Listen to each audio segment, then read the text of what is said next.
Assalamu alaikum. Thank you for joining the webinar. My name is Ramiz. I work for Economic Council for Social Justice. And this is Lena.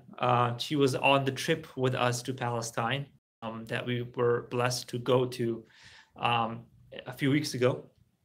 We were supposed to have 3 more individuals to come, but they couldn't make it. One of them is sick. The other one had to cancel at the last minute. There will be one other person joining us soon, hopefully, inshallah. So once he comes, he'll join the conversation as we go. So a few weeks ago, myself and about 30 of us, I think, we took a trip to Palestine, and we had a really great experience. And today we just want to share what happened, that trip, and why we feel it's important to reflect on the trip and what we learned and all the lessons that came about. So that's what this webinar is about. So we hope that you sit with us throughout this whole conversation, hopefully no more than 35 to 45 minutes. And then from there, you can share it with your friends and your family and go take it from there, inshallah.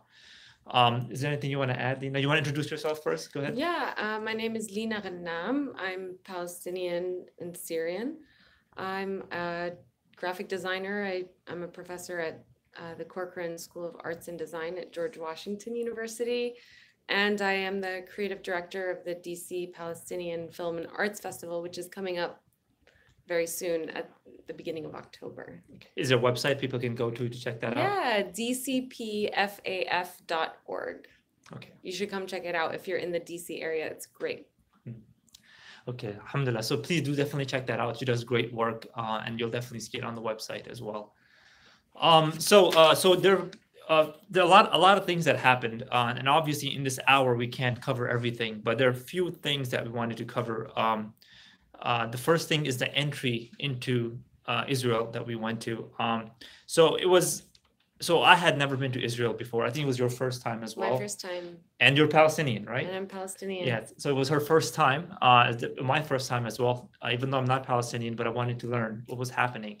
So my motivation for going was to actually see for my own eyes what was actually happening there, because you read a lot in the news and the media, but sometimes you don't know, you doubt things, or you hear, contradictions. So I wanted to see for myself how much of what the media portrays or what's actually happening or what we're told is happening is actually true versus what's actually just fictional. So that was my motivation to go. What was your motivation? My motivation was really just to honor my grandmother, actually, who passed last summer. And, a big part of our relationship was talking about Palestine and just her recounting the stories of the time when she was living there and she had her children there. And so when she passed, it dawned on me a few months later that I really wanted to go and honor her and honor those stories and my heritage by making that journey for both of us. Okay, alhamdulillah. And by the way, we also have some pictures from the event. You can find it in the information and the information details for this video. You should be able to there's a link that I provided in there, and you can check out all the pictures that we've taken from the event as well. Then once we got into Israel, so all of us did immediately get held over. We were all asked to go to a waiting room, where we were for about 7 hours. Of those, I think about 5 hours, they just made us wait, not do anything. We just sat there for 5 hours waiting, not knowing what will happen, what was going to happen. And we were just waiting for them to either release us or deport us, or whatever that they're going to do. So we were just waiting for about 8 hours, 7 to 8 hours. And then finally, they individually asked each of us questions. Did you get any questions, particularly like invasive questions that you were asked? It wasn't so much the questions, which didn't bother me so much, asking who my grandparents are and that kind of thing. But it is kind of the approach. For me, I'm privileged because I consider myself lucky to not have been traumatized the way that I know some of the other folks on our delegation were treated. But it was really just the manner, the demeanor, the kind of this. There's almost like like a surveillance kind of a feeling where you felt like people were watching you that weren't in the room. They're standing over there.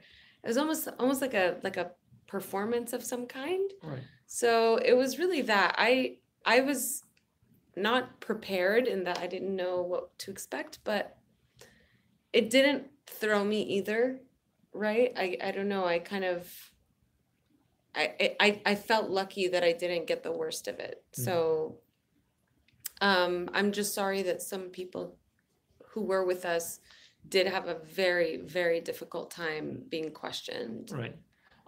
So just to give you an example, so this was basically a delegation of people from different faiths and some even of non-faith. So we had some Jews in our groups as well, some Christians, and some of the Jews that were cast aside, they were basically some of them were told, like, we can't believe you're Jewish, for example, that you're here with this group in this interfaith setting, coming here, talking about peace and whatever, right? Trying to figure out what we're really up to, So, and even one of them was told, like, I think maybe your dead grandfather is probably looking down on you, is ashamed of you. I mean, he's a Jewish person who was with us, in our group. So this type of language was being used individually in private rooms. So these are not like, regular people. These are immigration officers at their airport in Tel Aviv that are speaking in this, really invasive manner and very in a ridiculing manner. And so this was our introduction to Israel, or so just imagine what we were thinking, that okay, so far you can check off the list that it is really pretty bad here, that we thought it's just as bad as people say, that it is really bad, especially if they suspect that you're there for some sort of mission, peace mission, or trying to figure out social justice mission.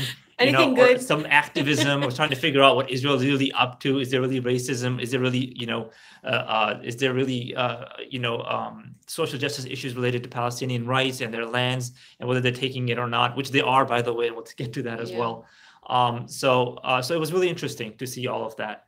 I do want to, can I just interject with one thing? Yes. It's really difficult to say with words to people the experience and have them understand it fully. That's something that it's been, unless I'm talking to someone who's had the experience of going through Ben Gurion Airport, it's very difficult to convey how shocking it was, and how unnatural it felt, and how it's not like any other kind of, process that you would go through in any other travel destination. Sometimes we're questioned, whatever, customs, and we all know what that feels like, but this is different, and it's really difficult to use words to express the feeling. And I think that might not be, that might not be just me. Right. No, I completely agree with that. Yes, you're absolutely right. So after the airport, so this is just at the airport. We haven't even entered the country yet. We're just still sitting and waiting at the airport. So after entry, so what happened at the end was basically two people from our groups, they were immediately deported. No explanation was given. Okay, they just deported them, and everyone else, they basically made us all sign a paper saying that we will not visit any Palestinian territories. We will only stay within the Israeli, controlled areas only. So just, people, things like Jerusalem, for example, or what was the other ones? Tel Aviv. Haifa. Yeah, they wanted us to stay away from anywhere where the Palestinian authorities are, controlling land. So that they made. Otherwise, there was in the form that they made a sign that said, otherwise you'll be banned for 10 years from coming back to Israel if we find out that you violate these rules. So that was the paper that was given to us, and before actually being allowed to go into the country. So after that, we left. We came to our hotel. So one of the purposes of the trip was to basically meet up with Israeli as well as Palestinian social justice activists on the ground that are trying to end the occupation. That was the reason. Is there something you want to add? I just wanted to give context that we left the airport at 5 a.m. Yes. We got there around what time? I think it was like 7 or 9. I don't remember, but I remember we left in the middle, like late in the middle of the night. And so when Yeah. you're saying, and then we left the airport. Yeah. I literally prayed But it Fajr was- outside and then got on the bus to go back to the hotel. Yeah, it was that was part of what made it so Yeah. so shocking and difficult, is Yeah. that we were in the middle of the night having to go to a Right. hotel. Just imagine 7 to 8 hours, no questions, just sitting there, just waiting for them to see what they're going to do with us. So as you can imagine, how much stressful that may have been. So after we actually came into, we have one more person. But Saif is here. He also went to the trip with us. Sit here. I'll be sitting here. So just sit here. Okay. مرحبا. Just go ahead and introduce yourself. Saif Rahman, Director of Public Government Affairs at Dar al-Hijra Islamic Center. So And basically- Ramiz gave me the wrong address.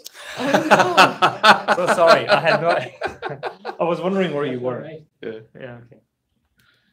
Alhamdulillah. So we were basically talking about the entry. So we just finished discussing the entry. What happened? Is there something specific you want to share about the entry? I mean, I just think that the system is designed to basically try to prevent as many people as possible that have any care about justice and rights to enter. And I think that's, if I was to say something, that's the one thing I would say, because why would you care that a bunch of people who care about Palestinians or want to meet with Palestinians are wanting to come to Israel? Right. Exactly. Yeah. So after that, basically, so we were allowed to go into the country eventually, and then after we came, so we met with our first activists, Feroz, right? Feroz. And she pointed some things out to us. So our main hotel was in Jerusalem, and she pointed something out to me, which after she told me this, I couldn't stop, comparing this. And she kept talking about how East Jerusalem, which is under Palestinian control, and West Jerusalem, which is under Jewish control, where most of the Jewish population is, how they're so different. So basically all the Palestinians are restricted to the east side of Jerusalem, and all of the non-Jewish people are on the west side, and how different it is. Like, you can actually see there are only a few blocks of difference. Our hotel was literally on the border, and there's only a few blocks of difference, but they're so different technologically, the way they look, the way it's designed, all the good work, and all the renovations are happening in West Jerusalem. There's nothing happening in East Jerusalem. It was just so vividly clear. Like, you would literally you can feel the difference. You walk into West Jerusalem, it looks like 21st, you're in the Western world, for example, right? And you go to the Eastern, and the trash is there, nothing's being picked up properly. The people are more congested together. There's more pollution. It just feels really different. You can really see the difference, even though you just walk a few blocks. So that to me was very shocking, and she was telling us basically that this is by design. So Israel by design doesn't give enough public resources to East Jerusalem, and focuses all on West Jerusalem. And part of the reason is to drive Palestinians out of East Jerusalem, so that eventually they can have all of the Jerusalem to themselves. So that's what I remember from her. And just to give context to Feroz, she is part of an organization called Grassroots Jerusalem, who are doing really important work within Jerusalem itself to combat the occupation, and actually they're always looking for funders and donors. So if you're someone who's interested in contributing, that's a great way to do it. Grassroots Jerusalem. The other part of that, Ramiz, is even in the old city. It's interesting that walking in the old city, within the old city walls, you have the Muslim quarter, you have the Christian quarter, you have the Jewish quarter, and then you have the Armenian section. But it's interesting that when we crossed from the Jewish quarter, which was, you could tell it was all these air-conditioned areas, and it was really nicely kept. I mean, we literally crossed a little alleyway, which couldn't have been more than 5 feet wide. And as soon as you made that cross into that new area, you noticed that the trash hadn't been picked up. And the guide told us immediately, oh, well, we just crossed into the Muslim quarter, whereas, and this was about 1 o'clock at the time, or 1 or 2 o'clock in the afternoon, whereas all the trash had been picked up in the other parts, the Muslim quarter, the trash wasn't picked up and it was strewn on the sidewalks and in the places that it was supposed to have been picked up. And it's interesting because the taxes in Jerusalem are astronomical, and part of the taxes that people pay, whether they're Jewish or Palestinian, Muslim, Christian, whatever, is for things like trash collection. And so I was speaking to our guide and I mentioned kind of, aren't you paying the same taxes? And he said, no, I mean, those are the taxes and that's what they're technically for, but we call this the occupation tax, right? It's the tax for being Palestinian in occupied Jerusalem. So basically the money that they pay doesn't even cover the services that money is meant for. What he said was that we go and pay the tax before it's due. Right. Because if we don't do that, we're not considered residents of the city. Right. And they will take away our residency. Whereas members who are Israeli, Jewish Israelis, Israeli Jews, would not try to avoid paying the tax or don't have to worry because they're not going to have their residency stripped of them if they didn't pay a tax or they weren't there in their house, whatnot. It reached to the point where the tax collectors apparently even go into the houses and they would check to see if you have milk in the refrigerator or laundry to show that you're actually living there. And what that reminded me of was the Inquisition in Spain, because the Inquisition in Spain, if you visit southern Spain, especially Granada, there are places up in the mountains where they have sheets over the doors. And I asked why.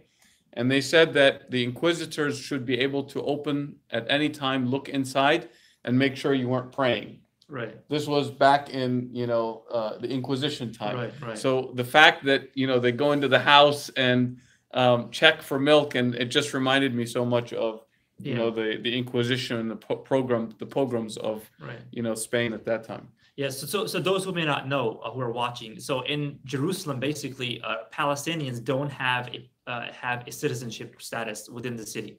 They're called, they have something called the permanent residency status, right? So it's something that can be it can be taken from them anytime if they violate any rule, any law, or if they cannot prove that they live in Jerusalem. So constantly, every 10 years, I think they were saying, or was it every year? I think it's constant, and I don't think it's just that they have to prove that they live in Jerusalem. Right. They have to prove that Jerusalem is the center of their life. Yes, that's exactly what it is. Which is a much different thing than living in Jerusalem. Right. They have to prove that Jerusalem is their everything, which is why I referred to the milk. If there's no milk in your refrigerator, then how can Jerusalem be the center of your life? We're revoking your permit. It's another type of displacement. And they kick you out and they take over your residence. So even if you're living there for generations on end and you've been there for generations, you can be just kicked out just like that if Jerusalem is not the center of your attention according to Jewish law. And again, this only applies to the Palestinians. I'm sorry, yes, Israeli laws. Very important distinction. Yes. According to the Israeli laws. So this is only restricted to the Palestinians. That's it. So again, this is just an effort to kick them out. And I think he was told us 30,000 Palestinians, was it, that were kicked out last year from Something Jerusalem? Like that. So a very high number of Jerusalemites who, because something happens, maybe they lost a job, or maybe something happened, or maybe it has some sort of a, very minimal violation. They'll immediately strip their permanent residency status, and they'll basically kick them out of the city.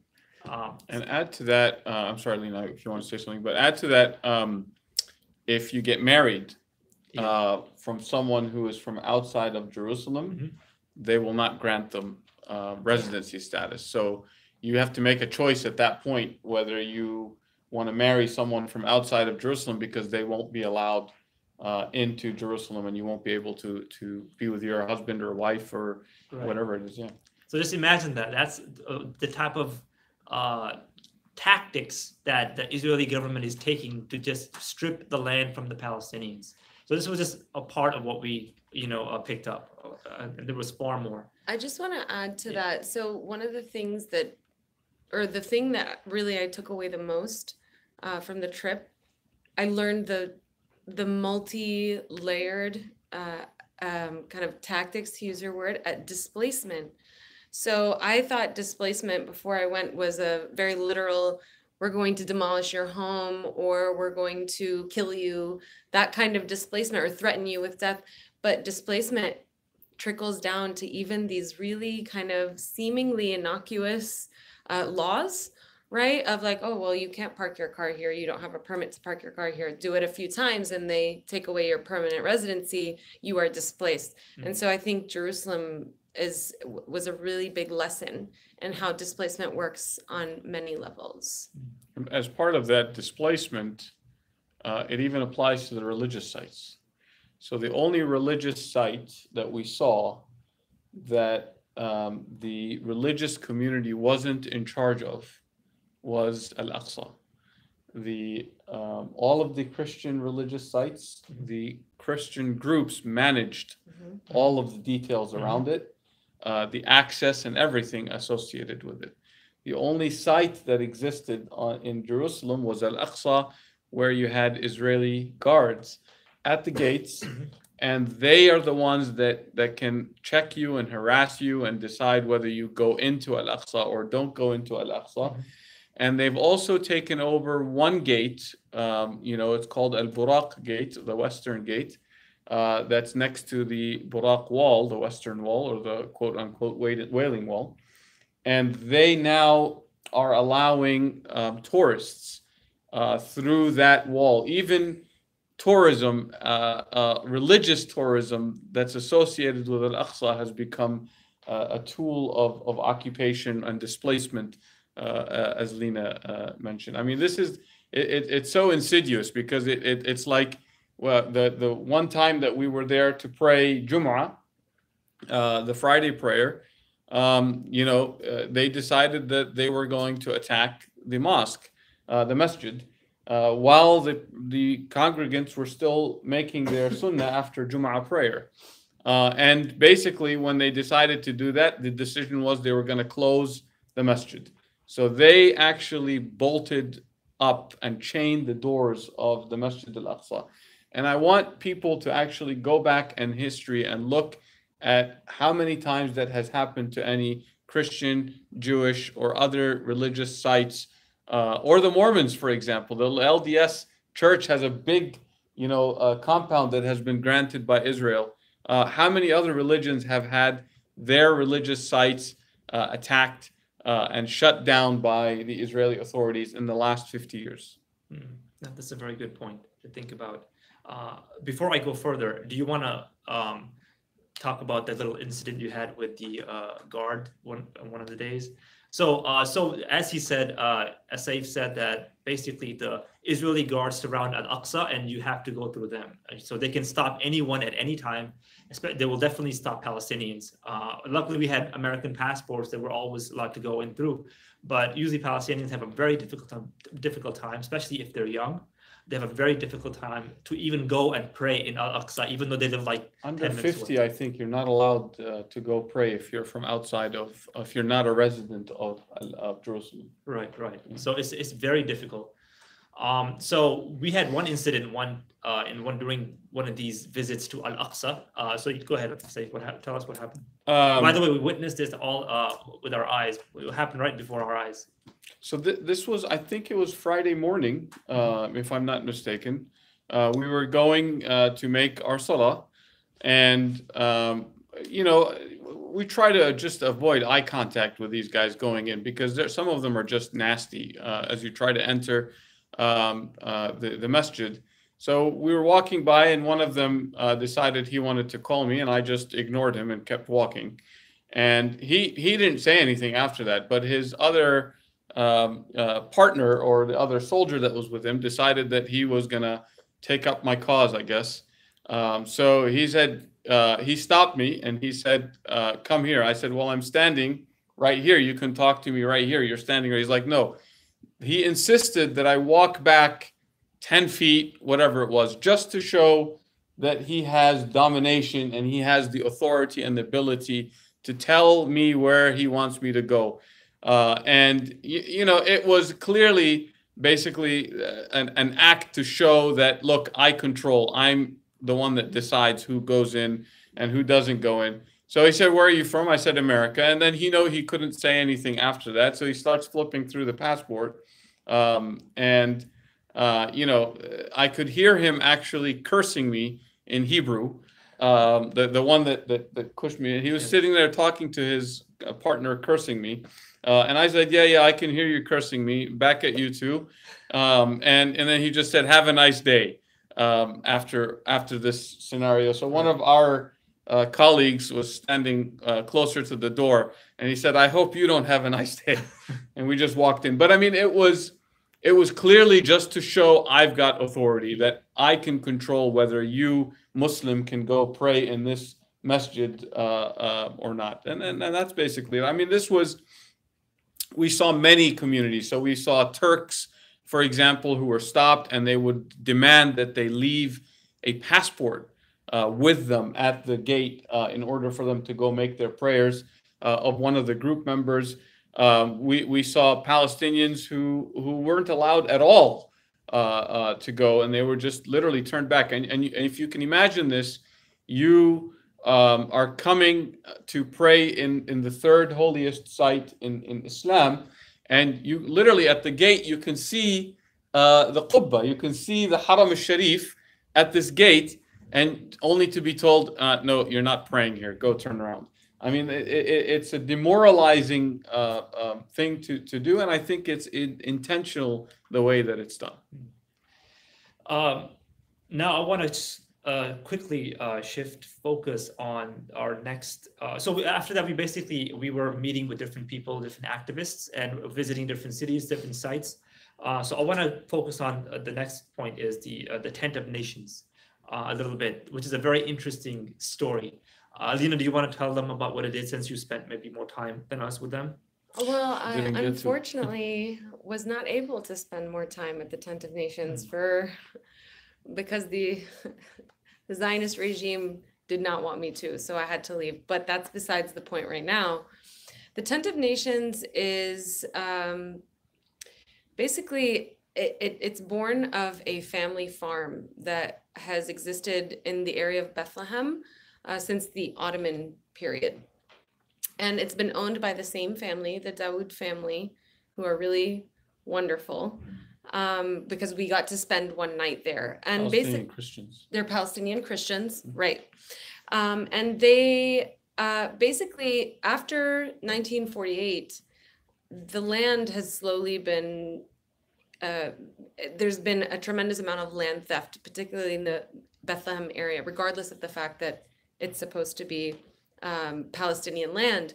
And so this is a farm and a family who have resisted the Israeli government from taking their land for the last, I don't know how many years they've been fighting, maybe 30 or 40 years in the court system.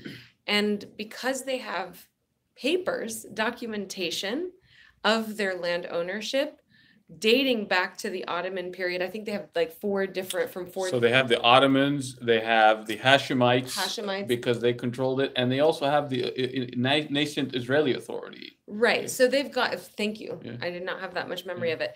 And so because of that, they've been able to retain control. However, retaining control over their presence on the land is much different than retaining control of what they can do with the land.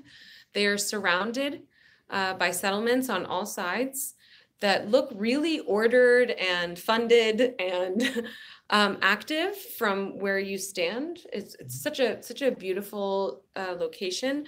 But on the Dawood farm at the Tent of Nations, they are not allowed to develop or enhance any aspect of their operation.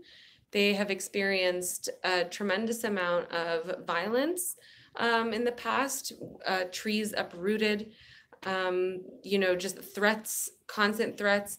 And so they began to invite volunteers to come and help them with the land and with kind of maintaining the farm work, because they have a very difficult time maintaining an income based on what they're able to do with their crops. Because often, as we heard, their crops are often maybe, they're forced to throw them out or not able to sell them or that kind of thing. But to the point of, I think Amal mentioned a water cistern that they had wanted to collect rainwater, but they were asked to tear that down or demolish that because every so often Israeli planes fly overhead and monitor any changes in their land and threaten them with an order for demolition on all of their land. So it's a constant struggle having to abide by the rules of the Israeli government, which is their tactic, is to do what they ask, but then also find a way to resist and survive and maintain their presence and their farmland. It's really a powerful place. And a beautiful place. And it's so beautiful. Yeah. And I really wanted to stay longer, but I wasn't able to. And that's okay. I'll be back. I'll go back. You can imagine, if you can imagine Bethlehem or Beit Lahem, and you have hilltops. And one of those hilltops, or the last remaining Palestinian hilltop, is this family's hilltop. Yeah. Right. And they have had 12,000 trees destroyed. Is it 12,000? Yeah, 12,000 olive trees cut down. They are not allowed to have any water on the site, no electricity on the site. Yeah. They're not allowed to have permanent structures on the site. And yet you see the buildings in the settlements, right, that are literally just across the valley, because you're on a hilltop and you can look out to the other hilltops and see the settlements that are there. The main road connecting them to Bethlehem was blocked off by boulders in order to force them to drive. Anyone who wants to go there all the way around, it kind of doubles the travel time to the city. It's harassment, really. I mean, on a very basic level, we could call it just straight up harassment in order to just get them to get fed up and leave. But they won't. They were pretty innovative. So no electricity. He put in solar power. Well, it was actually a gift from, I think, a German organization or a group. I don't want to be mistaken, but it was a gift when, I think, as a result of some press coverage that they had. So no water, they put in the cistern. No sewer. They're like, okay, we're gonna do compost toilets. Right. So it was. They make it happen. And the craziest thing is when they went to court and they had all these documents. I think they said the judge was the one that told them, or a lawyer. Or a lawyer told them, well, I have a document more important than that. I have God's decree. So saying that they have this land. I have God's word or something. I have like the word of God tells me that this is my land. Yeah. And I think the lawyer for the Dawoods, for the family, said, well, do you have a paper with God's decree on it? Because I have a paper. Yeah. And so the court recognized the actual proof, the document that they had. And so it's an ongoing struggle. So if anyone's out there watching and thinking, how can I help? tentofnations.org. They go volunteer, make that trip. It's worth it. Reach out, show just support just by communicating. I'm sure they have things for sale, olive oil, something. I'm sure. So it would be always a good thing. Great figs. Great figs, fruit growing all over the place. Great grapes. Yeah. So it would be great if you could support them if you have the ability to do that. So just check them out, tentofnations.org. I believe that's the one. Okay. If not, you can just Google it, the website and the information about them, what they do, and the type of work they've done. It should pop up, inshallah. The next thing I wanted to talk about is Hebron, which I think was very interesting. And its story is very interesting. So Hebron is a city in Palestine, and it's just like everything else is occupied. But one thing that makes it different, makes it stand out, is that it's a place where some of the most extreme Israeli settlers live, and they harass Palestinians below. And it's the people there are beautiful. I loved the shopkeepers, for example, so humble, still very optimistic. But the settlers there are just horrific, monsters, even almost. No, actually, rather, they are monsters. They treat them completely like garbage.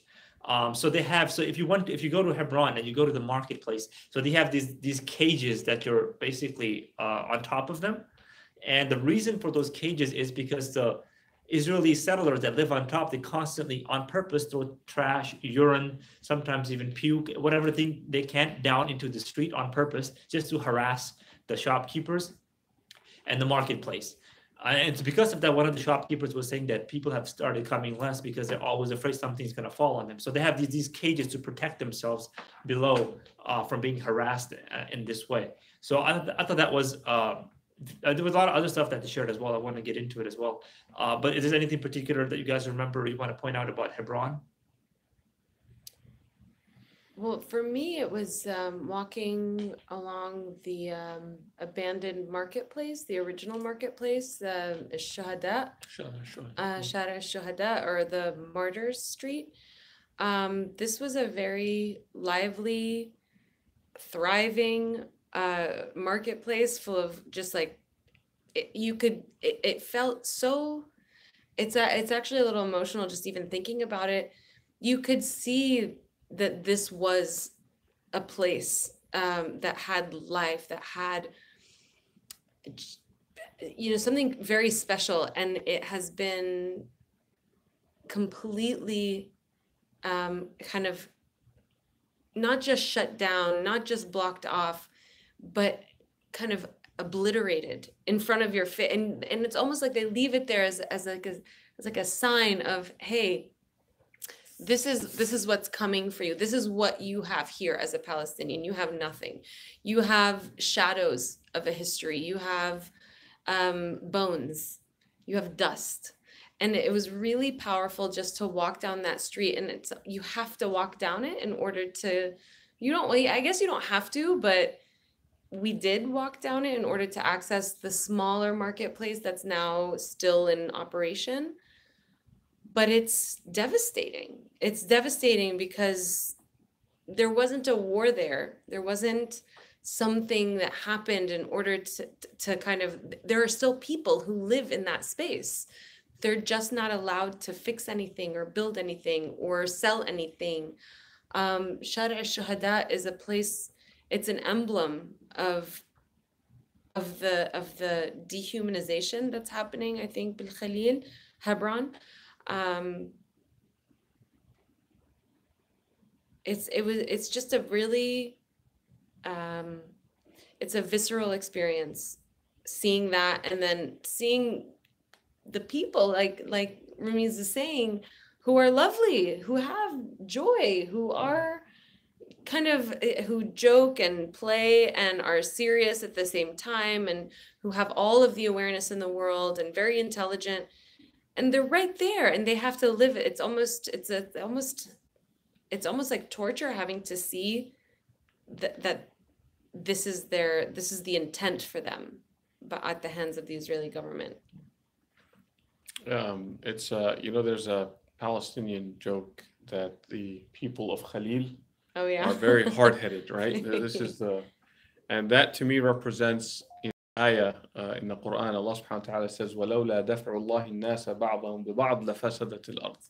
That if it weren't for the people that rub against each other, or that compete with one another, or that work with one another, then the earth would go bad. And it represents, Khalil is the representation of that for me, because you have the worst settlers, and those worst settlers are literally being stopped by the most hard-headed Palestinians, and the ones that live life continually, even under the most difficult of circumstances. And this was a representation of that for me. But the fact that you have to walk through a prison bar, literally a prison gate, in order to get into the market, was the manifestation of, that we want to control and be in charge, right? The other part of that was the irony of the story of a little girl that we met, and her father, who was a merchant. She was sleeping. Her father and his brother still own one of the higher apartments in Al Khalil, or the buildings, and the settlers are trying to kick them out. So she was sleeping next to the window, and one of the settlers threw a bottle, which broke and cut her face. At another time, one of them tried to jump over a fence to come and kill the family. And the irony was that he got stuck coming over the fence, and this Palestinian brother goes to save this settler who's about to fall and die, who's trying to come kill his family. And I just thought, that was hugely ironic, right? This guy's coming to kill your family, and instead of letting him fall and getting blamed, because, if he had fallen, he would get blamed for it, he had to go save this person who was coming to kill his family. And Al Khalil is important also because Hebron, because it has the Haram al-Ibrahimi, the Masjid al-Ibrahimi, where, and it's called the tomb of the patriarchs, where Ibrahim alayhi salam and the immediate family, right, Ishaq and Yaqub, are supposedly buried or have some remembrance. But it's also significant because it has the last remaining mimbar of Salahuddin. The original mimbar that Salahuddin placed, there were two of them. One of them was in Al-Aqsa, and it was burned down by an Israeli, an Australian, actually, Zionist in the 60s. And this was the last remaining intricate mimbar left from the days of Salahuddin. Yeah, I remember. Alhamdulillah. Well, by the way, one other thing about the story that Saif was sharing earlier about the little girl, about the family that was about to be killed by the settler. So while he was going over the fence trying to kill the family, there were hundreds of, the local guide was telling us there were like hundreds of settlers on the ground, basically just saying, just looting, they're basically encouraging him on and clapping and whistling and telling him, yeah, go ahead and do it. By the way, if you go to YouTube, if you go on YouTube and search Hebron settlers, you can actually find a video of how extreme these settlers are and the type of activities and the harassments that they put on the people of Hebron or the Palestinians that live there. So it's so just check that out after the video. Funded from here. Yeah, and it's all funded from the U.S., which is, so our tax dollars are paying for all of this. And I remember also the local guide was telling us that sometimes it's so bad that sometimes the ambulances cannot even come into Hebron because settlers actually stand in front of the ambulance, preventing it from going to the patient, and they won't let them pass through. And the ambulance is forced sometimes to leave the city. And he said if any settler is damaged or hurt in any way, then automatically you can either get shot because you're not allowed to touch the settlers in any way. You cannot harm them. You cannot put your hands on them. You cannot defend yourself against them. So it's all under the protection of the Israeli military. All of these activities are happening under the protection of the Israeli military. So just imagine how difficult life is to live in that context. And there's one other thing that happens that we didn't actually see, but that happens on a weekly basis. So if just to build the picture, so there's a small marketplace, right? It's like narrow and shops on both sides with that fencing that Ramiz referenced. And the reason is because so Israeli settlers are taking the living they're not really like apartment buildings, they're older, right? So they're clustered together, and so Israeli settlers live above and the market is below, and it's almost like it snakes through. So every week settlers from the surrounding settlements march through the marketplace, guided by soldiers, birthright participants. When they come, if they ever get to Hebron, sometimes will go through that marketplace as like, this is, this is all yours. This is for you. This will be for you. But the settlers specifically march through the marketplace every single week to remind the Palestinians and to reassure themselves that they're dominant and that this is temporary, that the presence of Palestinians is temporary. It's really just, it's shocking that to think that there is such a large group of people, meaning the settlers, who have divorced any kind of humanity from their daily life. They've kind of been able to just say, oh, okay, this is okay. This is ordained by God. And totally just disregard the fact that what they're doing is probably one of the biggest sins in any religion. Yeah. And don't forget the Israeli soldier who warned our Jewish brothers and sisters that Oh, were yeah. with us that, Oh, yeah. you could die. You Yeah, know, it's not safe for you. It's not Don't go safe in for you. there. They'll kill you. Right. I also remember last thing about Hebron is I remember the guy that was leading, the local guy that was showing us around. He told us that there were at least 30 shops that were shut down in Hebron, and this was their family's main source of income. So 30 families' shops were shut down in Hebron, so the settlers can make a basketball The court for gold their market. It was The the whole gold gold market. market. The whole gold The market, gold market. Yeah. was shut down by Israelis, the Israeli government, so the settlers can make a basketball court for their kids who are living Above there it. illegally in the first place, right? And so, and he was saying that a lot of these people that their shops were shut down, that was their main source of income for their family. Yeah. So just imagine that, forced to shut down your own shops just so an illegal occupant can have a basketball court for their kids, right? So I thought that was Yeah. terrible. It's truly suffocating. Yes. They're sitting on top of the Palestinian population, quite literally. And they just keep moving in, and you see spray paint and flags in Hebrew, which I asked what was written on them, and things like, this is ours, this belongs to us, just like staking claim of other people's homes and property. They displace them, and then a month later Israelis move in, and they're right in the middle of a Palestinian community. Yeah. And they're very antagonistic. It's not like they're moving in and minding their own business. They're moving in and sitting out front with guns.